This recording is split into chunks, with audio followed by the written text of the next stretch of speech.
Estamos a ver no ambiente de trabalho do ZWCAD aquilo que seria o início de um projeto de arquitetura em que nós temos que desenhar uma série de paredes exteriores, começávamos a definir as paredes interiores e a partir daqui íamos estudando o nosso projeto. Acontece que aquilo que nós estamos aqui a ver não são linhas, mas são linhas agrupadas num objeto só. Por exemplo, as paredes exteriores estão no mesmo objeto e também temos as paredes interiores, cada uma das direções representa um objeto. Portanto, isto porque nós estamos a falar não de linhas, não de polilinhas, mas de um objeto chamado multiline. Portanto, por tradução livre, podemos lhe chamar as multilinhas. O que é que são multilinhas? São elementos desenhados que são desenhados de uma vez só, através do comando multiline, mline, ou se preferirem só ml, em que nós basta-nos indicar um ponto e estamos a desenhar livremente como se estaríamos a desenhar com o comando line. Inclusivamente podemos usar a tecla C para fazer o close e fechar uma figura.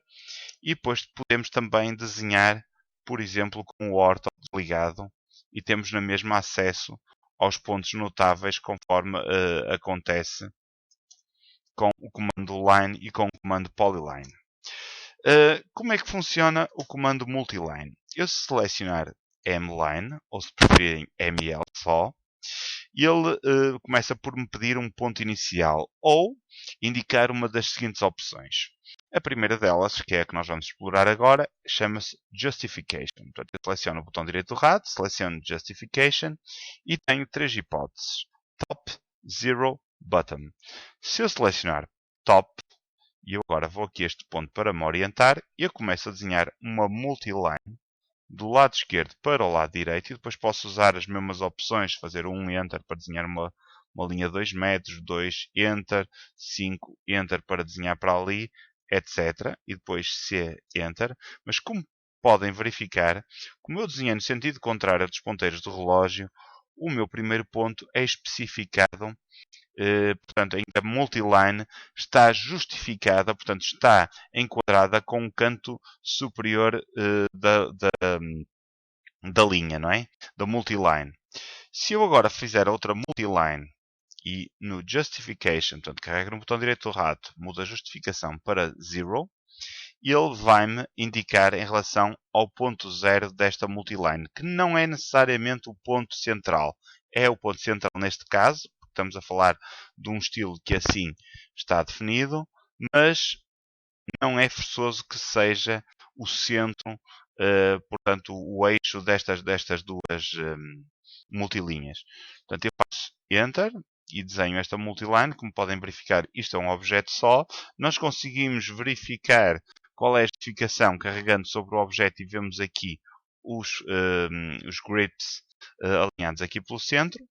E depois temos a terceira opção, que é multiline, botão direito, Justification. Neste caso vou selecionar Button, seleciono este ponto e, como podem ver, estou a desenhar justificado ao ponto inferior, portanto, isto tendo em consideração que eu estou a desenhar no sentido contrário dos ponteiros de relógio. Isto é extremamente importante, porquê? Porque se eu tiver, por exemplo, o típico loteamento 10x12, eu tenho que desenhar a minha habitação no interior deste retângulo, portanto é o máximo que a operação de loteamento me permite. Se eu fizer uma multiline, por exemplo, justificada ao topo, e se eu começar a desenhar paredes desta forma, eu vou verificar que a dimensão das paredes excede as dimensões do loteamento, que é o que me é permitido aqui. Portanto, das duas, uma. Ou eu teria que desenhar a minha habitação começando pelo contorno, portanto, neste caso desenhando ao contrário, ou eu tinha que mudar a minha justificação para bottom e agora desenhar aqui em volta. Portanto, e neste caso o edifício já se enquadra dentro da área máxima permitida para a operação de loteamento. Portanto, eu vou apagar estas linhas. Portanto, isto para tratarmos da questão da justificação. Depois temos outra opção chamada Scale. Esta opção Scale é que me vai determinar qual é a medida que vai desde o primeiro ponto até ao último, portanto, deste objeto. Por defeito, a escala é 1. Mas nós podemos definir outras escalas. Portanto, neste caso, este estilo, nós vamos definir que, portanto, a escala inicial é 1 e o valor que nós vamos definir para a escala vai-me determinar a espessura, entre aspas, das nossas paredes. Se eu fizer scale e indicar para a minha espessura 0.35, eu vou indicar um ponto inicial, vou desenhar para a direita 10, para cima 12, para a esquerda 10 novamente e agora fecho a figura fazendo C, Enter e cá está. Se eu quiser desenhar paredes interiores, eu faço M-Line, altero a opção Scale e ponho 0.15 e, por exemplo, vou iniciar uma parede aqui, daqui, aqui, outra daqui, aqui. Estou a sobrepor, como podem ver, e outra daqui, aqui.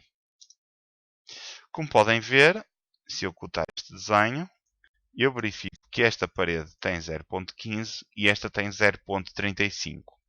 Isto para já, a minha escala vai-me corresponder à medida exata da espessura da parede. Depois eu posso mover as minhas paredes para onde eu entender e posso copiá-las também para onde eu entender. Falta-nos ainda explicar várias situações. Uma delas tem a ver com o estilo de parede que vamos utilizar. Portanto, esta opção Scale ainda não está bem explicada, vamos já perceber melhor quando criarmos estilos de parede. A opção Style, para já, não se coloca porque ainda não temos estilos criados neste desenho. Portanto, vamos já criar outro tutorial para esse efeito. E depois temos ainda outra situação que tem a ver com o encontro destas paredes. Por exemplo, eu quero que esta parede termine algures aqui, mas não quero fazer isto que eu acabei de fazer. Não posso usar o comando trim, que ele não funciona com as multilines, portanto eu quero fazer o encontro exato entre estas paredes e resolver também estas situações, portanto abrindo esta parede que aqui está. Para isso vamos ver isto noutro tutorial.